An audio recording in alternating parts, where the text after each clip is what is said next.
He tossed the keys across the room, his face twisted in disbelief.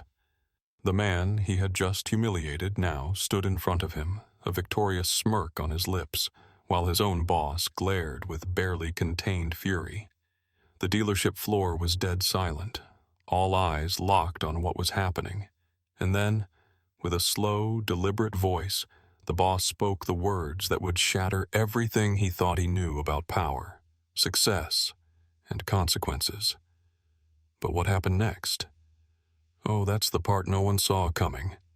Let's start from the beginning. The sun glared down on the asphalt of the Silverton Lexus dealership in Atlanta, Georgia. The showroom gleamed under fluorescent lights, the floor polished to a mirror shine. Rows of luxury cars lined the parking lot, each one reflecting wealth and prestige. Inside, salespeople in tailored suits hovered around prospective buyers, their smiles as polished as the vehicles they sold. Among them was Mark Reynolds, a seasoned car salesman in his mid-40s. White, broad-shouldered, and with a perpetual smirk, Mark had spent years mastering the art of persuasion. Except in his mind, some customers weren't worth persuading. That was exactly what he thought when Dwayne Carter walked through the glass doors. Dwayne was in his late 30s, a tall, well-built black man dressed in a crisp navy blue suit with a gold watch gleaming on his wrist. His short-cropped hair was neatly lined up, and his posture radiated quiet confidence. He stepped inside with purpose, his eyes scanning the showroom. Mark scoffed under his breath. Another window shopper. With a forced grin, he approached. "Afternoon, sir. Looking for something affordable today?" His voice dripped with condescension. Dwayne raised an eyebrow. "Actually, I was interested in the new 2024 Lexus LX 600. Mark's smirk widened. "That's a $100,000 car. You sure that's what you're looking for?" The words hung in the air, heavy with assumption. Dwayne's expression remained calm, but the tension between them was thick enough to cut with a knife. "Yes," he replied coolly, "and I'd like to test drive it." Mark chuckled, shaking his head. "Test drives are for serious buyers. You need a credit check first." Dwayne's jaw tightened. The humiliation of being treated like this, like some kid trying to joyride, wasn't new. He'd dealt with this kind of disrespect before. But before he could respond, Mark took it a step further. "Look, buddy, this isn't a rental lot. Maybe check out something more in your price range." Nearby, other customers turned their heads. A young white couple whispered, eyes darting between Mark and Dwayne. A security guard shifted uncomfortably near the entrance. Dwayne exhaled sharply, nodding.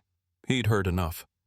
Without another word, he turned and walked toward the manager's office.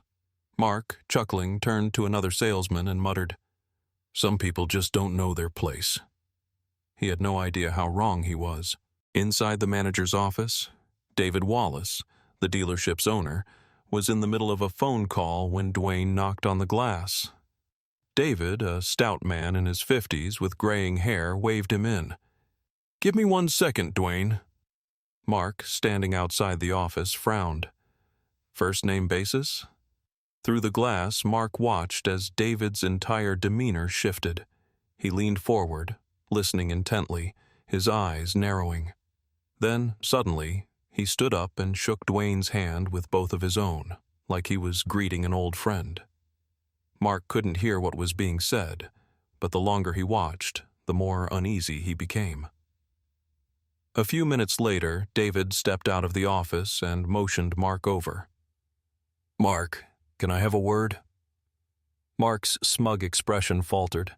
He followed David to a side hallway, out of earshot. "What the hell are you doing?" David's voice was sharp, his usual friendly demeanor replaced with something ice-cold. "What do you mean?" Mark scoffed. "I was just dealing with another time-waster." David's nostrils flared. "A time-waster? Do you have any idea who that is?" Mark blinked. "That's Dwayne Carter, you idiot.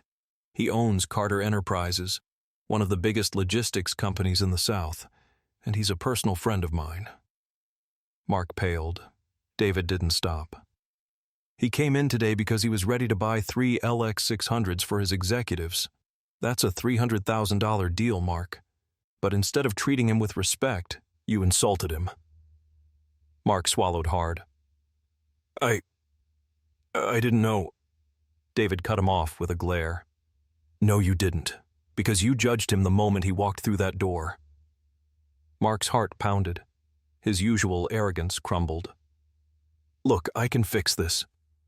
No, you can't. David pulled a set of keys from his pocket. Because you won't be selling him anything today.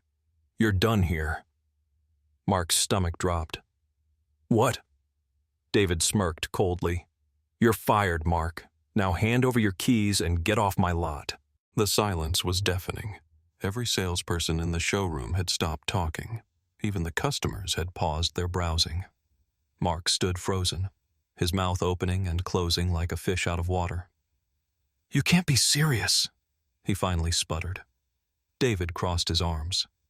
Dead serious. You don't just cost me sales, you cost me respect. Now leave, before I have security escort you out. Mark's face burned red. He turned to Dwayne, desperate. Come on, man, you don't have to do this. Dwayne met his eyes and smiled. I didn't do anything, Mark. You did. Security stepped forward. Mark clenched his fists, but he knew it was over. With one last glare, he stormed out of the dealership. David turned to Dwayne, smiling warmly. Now, where were we? Dwayne chuckled. I believe I was about to buy 3 cars. David tossed him the keys to the first LX600. Consider the first one on the house. Gasps filled the showroom. Mark, who had just reached the parking lot, stopped in his tracks. He turned, his face twisted in disbelief. Dwayne grinned, twirling the keys in his hand. Now that's what I call good customer service. A week later, Mark sat in a dingy office at a second-rate used car lot.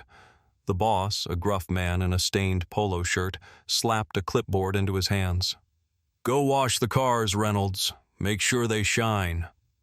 Mark gritted his teeth, stepping outside into the sweltering sun. As he sprayed soapy water over a rusted 2012 sedan, he heard the roar of an engine pulling into the lot. His stomach turned to stone when he saw it. A 2024 Lexus LX600, Dwayne's car. Dwayne rolled down the window, his gold watch glistening in the sun. How's business, Mark? Mark's jaw clenched. Dwayne chuckled. Maybe next time, treat people with respect. With that, he hit the gas, leaving Mark in a spray of dust and exhaust. As the Lexus disappeared down the road, Mark felt the weight of his biggest mistake settle deep in his chest, and for the first time in his life he realized he had no one to blame but himself.